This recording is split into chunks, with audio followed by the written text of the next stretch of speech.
Khardah theatre জোনের স্বাধীনতা সূর্য দেখলাম প্রসেনিয়াম আর্ট সেন্টার।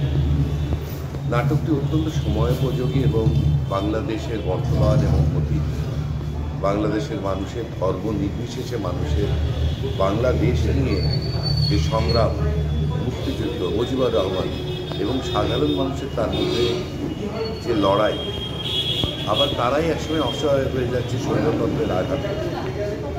এই যে সমগ্র দেশটার ইতিহাস এবং আজকে যেখানে এসে দাঁড়িয়েছে, এটা এই নাটকে খুব সুন্দরভাবে তুলে ধরা হয়েছে। শুধু তাই নয়, টুকরো টুকরো দৃশ্য, একদম ছবির নাটকের প্রথম দৃশ্যে যে ছবিটা হয়, সেই বাংলাদেশের একটা অনেক বড় কথা বলে যায়।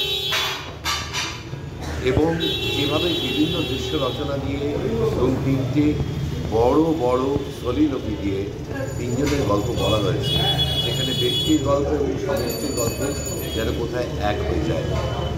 মিউজিক খুব ভালো, অভিনয় খুব ভালো, এবং ইন্টিমেট স্পেসের মধ্যে দড়ি এবং লাঠি দিয়ে যেভাবে সীমান্ত, ঘর, বাড়ি সব কিছু তৈরি করা হয়েছে, কোরাসের অভিনয়, গ্রুপ অ্যাক্টিং, তাদের এক্সপ্রেশন, পুরোটা যেন একটা অর্কেস্ট্রার মতো খুব সুন্দর একটা প্রোডাকশন হয়েছে। আরও অন্য মঞ্চে, খোলা মঞ্চে, আরও বড় মঞ্চে এটা আরও বেশি অর্থবহ করবে বলে আশা করি।